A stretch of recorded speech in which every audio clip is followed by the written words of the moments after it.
This is Second Saturday TV. As you know, the media is a very powerful tool. It shapes people's consciousness, it shapes our ideas and perceptions of things in our life. One of the things that we see the effect of the media is how we view different groups of people. The images portrayed today all across the media of young black men and millennials as seems to be tilted on the side of always being negative. Well, today's show is an attempt to change this around. I'm excited about this show. I have a group of young techies, technologists from an organization called We Build Black. I'm going to let you meet them and introduce themselves to you. Gentlemen, welcome to the show. Thank you for having us. Thank you. Good. Why don't you tell me your name? And just tell me your name who, and what you do. I am Jerome Moore. I am a co-founder of We Build Black, and we've been going about a year and a half strong. Yeah. I'm Chris Lee. I'm also a co-founder and chief partnership coordinator, and like Jerome said, year and a half strong. Okay. My name is Devin Jackson. I am the CEO and co-founder of We Build Black, and yeah, my job is to really find smart people and keep them around me. I like that. How did this group get started? Wait, let's talk about the mission. Mm-hmm. What is the mission and the purpose of We Build Black? Mm-hmm. I mean, that just from the title, you not necessarily think technology. Yeah. So why don't one of you take that? Tell me about the mission of the group. So really the mission is to empower and educate black communities through technology, right? Because we knew, well, specifically for the purpose of socioeconomic change, because we all came from other places other than technology and then got into technology and realized the benefits of being in this career path. And we realized, like, okay, this is something that we need to pass on to the rest of the community. So that's the standpoint we took it from. When I first went to the webpage and when I first heard about the organization, I was impressed the fact that young folks in tech, and then I realized that you had this mission as a group to impact both social and economic change in the community. One of the things I noticed on your webpage, you talked about your 3 pillars of this organization. I think it's important that people understand, because this tells us what you guys are trying to accomplish. So why don't you talk about those pillars, the empowerment, education, and community? You want to jump in on that? Well, first thing we recognize when creating this not-for-profit is that representation is a very important thing. We all as technologists in the field, we go to these conferences and these elbow rubbing events, and it's usually ourselves and one other black person there. So it just started from a basic need, and it's just kind of volcanoed into this whole big thing. I think when it comes to the pillars, we realize what's lacking in our community, and we feel that isolating these 3 individual pillars can empower our growth as a community. Mm-hmm. Great. Absolutely. Great. How many members? So it was about 2,500 members right now. Wow. We actually started from a meetup group. To answer your question from before, like how it came about, we started as a meetup group. I really found it weird that I could only find me as the only black person in the tech industry. So I created a meetup group, and Chris was the first member.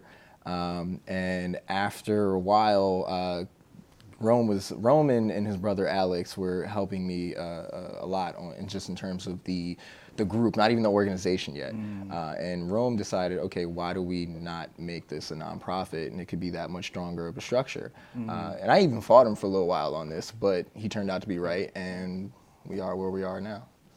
Yeah. Okay. Tell us a little about the programs you guys do. So our main focus right now is on a program called Ingenious Thought. I love that title. I'm not gonna raise my Right. hand. That was definitely him. Yeah, you know, if you didn't say anything, I would have said it.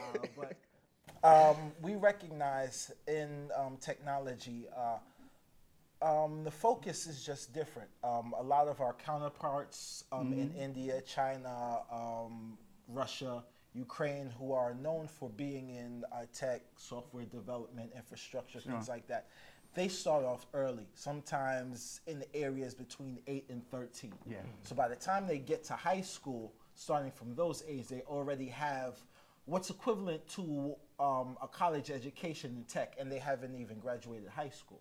So by the time they reach college, they already have a master's level master's level of information that they've digested over the years. So we recognize that that's part of the larger problem, that just introduction is late, or it's, oh, why didn't I know about this before? So just getting into the kids' minds early is what we feel is the best way to pursue this. That's a difficult. Oh, go ahead, man. No, just getting them used to technology. Yes, I mean, absolutely. you put an iPad in a kid's hand, they could figure it out. You know, Yeah. we're just trying to shape and change the iPad to actually learning how to make the programs that you play on your iPad. So you know. you're looking at having young people go from consumer to creator. Absolutely. That's a leap. Yes, yes. That has actually been my transition. I have 18 years doing the support aspect of technology. So I'm coming from a supporting role in technology, and when I met up with Devin, it was all about him teaching me a specific coding language to learn how to develop. And that's how we begin the Black Software Engineers in New York, with me being there and him teaching me how to develop as opposed to supporting. Oh, okay. Yeah, and just so everybody understands what it looked like when he first walked in, we didn't have an office. We were literally doing it out of a Starbucks. Yeah. And when I say he was the first person, like he was literally the first person to walk through the door, he looked around and I was the only possible person that could be there. You know, so he's Actually, like, I don't think you noticed yet, but I was in my car waiting, and I saw you walk past me, and I said, "This guy looks like a coder. Like he looks like." But I sat in my car. I waited to 12:30. I think 12:30 was the start time initially, and I walked into Starbucks, and he's the only guy like just sitting. I'm like, he's got to be. Now, is there a type of person that seems to be good at coding, or is it a skill that anyone can master and do if they have the interest and motivation? So that's an interesting question, because there's a lot of different theories around that. Me personally, I believe that there's a specific type of person that that if they go into code, that they'll be more successful. I believe personally a lot of women, if they were to get into code, they would be very successful. The way women are kind of wired these days, the way they carry themselves, organization, analytical, those are all those kind of things. Like, all right, something's not working. What's going wrong? And being able to go through that process mentally, what we call the debugging process, that kind of makes you a better programmer. So we think programmer, you think nerd. It's more like a detective, because something is wrong and you're not exactly sure what's going on with it, because it might be your fault, might be something with the system, and you just go down the checklist to see what was going wrong, and then you uncover, and then it's almost like a rinse and repeat type of cycle. And to touch on what he was saying about women, this is something that's kind of a reason why we did start our women's chapter, She Builds Black.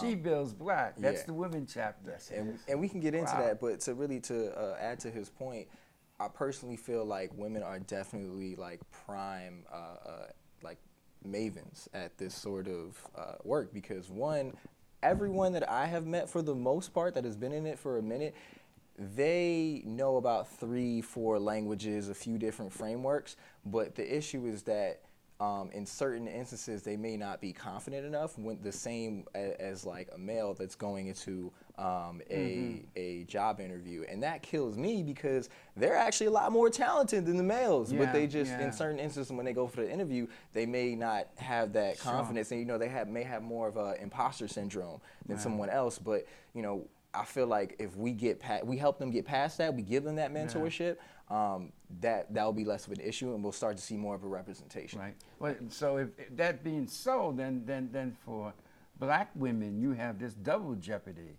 this insecurity based on being black, plus this insecurity based on being a woman. Right. When in most cases they're actually stronger than us. Which is. I just wanted to interject that We Build Black is not just a male organization. Yes. We just felt we wanted to create another stepping platform just for the women, so that they can create and develop and build amongst themselves.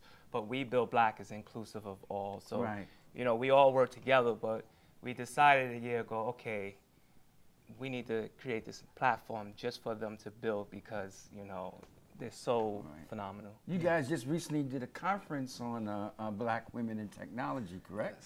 Yes. It's Mavens.io. Back in February. Back in February was a beautiful thing. Black women technologists.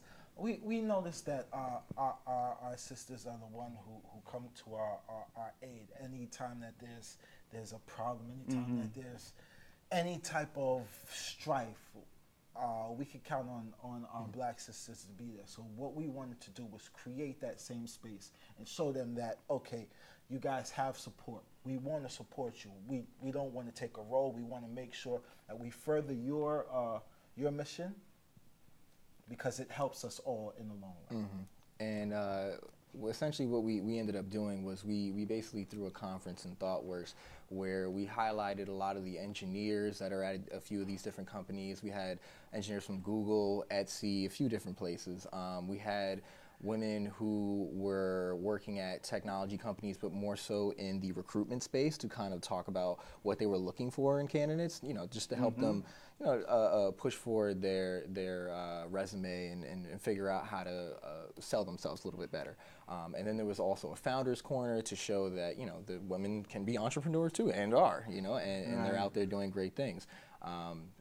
There was also a C-suite situation where we had a lot of high-level black females in positions of power come down and just give a mentorship session, a coaching session to show, all right, this is how you empower yourself in the world. You have everything you need, but this is how you structurally get to the bag. So the strong element is on mentoring, providing support to existing technologists or engineers and programmers, and the other element is on impacting the community. Absolutely.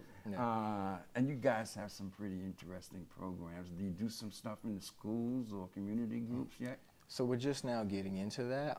We're in the talks of like getting a contract with the DOE school, but Department of Education. Yes. So not right now, but we are working on on the plan that. for that. What is it that you intend to do in a school? So they have the STEM program, science, technology, I got you. education, engineering, and math. And with that whole early introduction, we believe that an adjunct program to the STEM system would only be beneficial for the kids coming up. Oh, that's good. Yeah, and like you were talking about before, a lot of people feel like we make programmers out of people, and I think that's actually not true. What I think we would say is we give people a path, and they have their own ambition and can travel it, right? Like we're not pushing anybody; we just show people direction. Right. And we're now trying to get into we're trying to get to the youth who are kind of having troubles in school with the law, trying to teach them a better way, something to occupy their minds. It's one thing to play a video game. It's another thing to create a video game. Yeah, and so the perspective absolutely. we come from is, hey, we could play video games, or you can make a lot of money developing video games. It's not that complicated. That's the one of the pieces that really caught my eye on your webpage. This idea of recidivism and how you're using technology as an approach against this. So would you just elaborate a little bit? So we have, if you look at these kids, a lot of people look at them as criminals. Yeah, absolutely. What we see them as, because these are our brothers and our sisters, we see them as misguided entrepreneurs. They already have the drive to be able to go out and do that criminal activity, drive to get the money. They've created a workflow on how to do it. In some of these situations, these are legitimate businesses, even though they're illegal. So what we're trying to focus on is kind of redirecting that energy and showing them in a lot of cases that the illegal route is so much easier and more lucrative to go the legal route than the illegal route. Specifically, let's talk about engineering, software engineering. Many places you get a contract $110 an hour. That's like almost entry level most times. Starting salary is maybe $100,000 out the gate. And this is something you do not need a college education for. You can develop your own portfolio, you can work at it and self-teach yourself until you get to the level that you're confident enough. We're talking about the same structure, the same look of importance as a lawyer, doctor. You don't have to go to school for 8, 12 years. You don't have to get that level of schooling to get the same amount of benefits and the same look look of professionalism that many of these other 100K a year jobs have. Now you offer a 12-week course in that? Is that am I correct? Yes. So right now it's a 12-week course. We'll see them 3 days a week for 3 hours each day. It's sort of like a part-time boot camp in a way. But really to like tack on to what Rome is saying is that I think what makes us successful is the fact that we come from and understand the same places that these kids have been at. They can identify with you and you can identify with them. Absolutely. And like one of the biggest things is that because we come from there, we know, like let's say you take a drug dealer, right? Like we understand that nobody wakes up like on the day that they're born and says, I want to be a drug dealer. Like that's not, that's just not a thing. Like you have reasons for why you want to go about it. Even if they're not the best reasons, it's like most likely it's something based around survival, right? And then two, this is something that we were talking about a few days ago, is that you cannot devalidate or devalue something that they already love. So let's say the classic situation that we're talking to somebody who's 16 years old, right?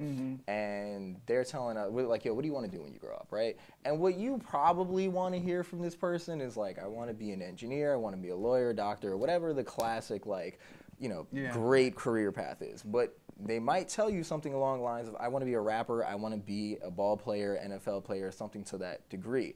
And the average teacher will say, well, you know that there's a lot of people going for that, and pretty much like just tell them that you don't want to do that. Like devalue everything that they love, but instead of doing that, you have to meet them at the middle point, right? Like you have to say, like, okay, that's cool, but what if? And this is something that you were saying. He was talking to his son about, is that like, okay, there's so many other opportunities that you can actually do within the NBA that has nothing to do with like ball player. Yeah. Like you could do what you do. You could be an announcer. You could be somebody who's on ESPN talking about sports in your opinion, and still get paid a lot of money. So it's really just opening their eyes to the different opportunities within the things that they actually care about, right? Yeah. Okay. And then just trying to put the tools of entrepreneurship in their hands, not so that they have to depend on somebody to give them work or to give them a job, but hey, you got a great idea, you have a great concept, build it, and this is your empire. When we started out, we could have formed a for-profit company and would have been a successful Black-owned software development company, but we decided we have to help the community, we have to bring the community together. There are so many Black engineers out there. There are so many people who are looking for the opportunities to learn how to fish and eat, and this is what we're trying to provide. So instead of us doing the, we're just going to do a software company and we're going to build software and applications, we said no, as Rome said, let's do it nonprofit style. Let's bring the community. These kids who could run up on, you have a bad encounter with them, that same child, you can save them, and they could be the next, Zuckerberg. And a lot of times we recognize that us as old people, we have the fault. Like we don't remember that. But older generations, we don't remember. It seems that we forget that we were young. There. We were young at one time. So a lot of times we when we're in a position of power to give advice, we go to give advice, and if they don't take the advice, then we just spurn them. No, what we have to do is we have to, realize what their goals are and give them the tools to succeed. So, like this program, I see a lot of college kids or high school kids using this to pay their way through college, or using. What is IC, the program you're talking about? No, I was saying I literally I see. I see. I see this as a perfect opportunity for someone in high school, college. You don't have to move. You can take the course, learn to become a coder. You don't need any of that. A lot of people think you have to be great in math to be an engineer. What we say is you got to have a passion. We're all analytical. We all make decisions every day from the time we wake up to the time we go to sleep. Mm-hmm. Those same actions are the same actions that construct software and websites. Absolutely. Analytical thinking. How are you going to get from point A to point B? It's the same way you look at something and go, how do I put this together? Mm-hmm. And, it's not something that people should be afraid of, to say, oh, that's that engineering thing. Mm-hmm. We've blown the concept of being a math whiz out of proportion. We all make analytical decisions every day. Yeah. Yeah. And we're working with computers. It does the work. It does the heavy lifting for you. You just have to have an idea of what a negative plus a negative is going to be a negative number. You just have to have an idea of what the result is. They do all the heavy lifting. You just have to have tell them how to lift it. A plan. Yeah. Just an idea. That's it. You do not even have to. And if you really don't believe them, I have a GED. So I'm nowhere near the best in math. Just real quick, one thing I admire about Devin is, he's nothing to be ashamed about, but he's trying to show, he's not trying to sugarcoat anything. He's trying to say, listen, I have a GED. All this, you need a computer science degree and from Columbia to make it. He is a very good software engineer. And he has no problem when we're in a room full of people to say, hey, I'm the guy that y'all all look down on. I'm the guy that didn't have the opportunity to do what you do. But he's here now, the CEO of our company, and he's like, hey, I have a GED. So wait. Not to tell on him too much. But Please do. He went from being one of the guys on 42nd Street that sell tickets and drawings to what was the span? Like a year? A year and a half? Like 2 years? Yeah, it was about like a year. Going from there to a programmer who already had financial experience. I'm saying going from the hedge fund into DY as a pharmatech. Yeah. So he's in maybe less than 2 years, he's amassed the portfolio that people are dying for. Right. FinTech, they will pay you just to be there. Some of these guys are, all right, we normally pay these guys $100K, but we really like you. So $250, we'll buy your house, we'll fly you out. Yeah. They need people to do this. So the demand is out there. You just need to get out and do it. Right. And when we see these children who are having problems, because Devin will tell you he had problems in high school. Quickly how we will cross somebody off to say this is a problem child. I'm like, this guy knows probably 10 computer languages at easy, but couldn't stay focused in high school. So what changed? Not his math level. No, I got something changed. His desire to do something bigger than what he was doing. You're proof of concept, so to speak, that what you guys are doing work. Gentlemen, this has been informative. I have to take my hat off to you guys. Thank you. Thank you. One quick question, because we're running out of time. Where do you see this going in the near future or the far future? The sky's the limit. I don't want to focus solely on engineering. I want to bring awareness to all different levels of Technology, the STEM system, science. We need STEAM, more. arts is being Yes. incorporated. So we need more fine arts. We need more. We need more scientists. We definitely need more scientists. Data scientists are serious. Not data, just regular scientists. I'm Yes, talking about exactly. not just as far as computers. I'm trying. Biologists, chemists. I would got like you. to expand it to all of those regions. And the doctors monies and all. and the monies that we collect, we're trying to create these centers in these communities, you know, to keep the children occupied. You know, a center where you could go in and learn about STEAM, you know, which used to be STEM, but we incorporating the arts. You know, we find if you can keep people engaged, they'll stay out of trouble. You know. Okay. Well, folks, wow. I wish you the best of luck. You seem to stumble upon, not stumble, you seem to develop a solution that just might work. Thank you. So thank you for being on the Second Saturday TV. No, thank you. Thank you. I hope you enjoyed today's show. And if you haven't heard of We Build Black, well, now you have. Please go to their website, webuildblack.com. Yes. Yes. And it's a great site. And find out about them. If you know young people that need to be involved, get them involved. We every Saturday from 1 to 6, we're at 147 Front Street. It's a code and mix in Dumbo. And if you have problems with any software, you want to collaborate with somebody, you just want to be around Black excellence, we're there from 1 to 6. Rain, snow, sleet. Gentlemen, I'm going to invite you back a year from now. Okay. Yes. And I want to see the difference. Yeah. Challenge accepted. Thank you for being on the show. Thank you for watching. See you next month on the Second Saturday.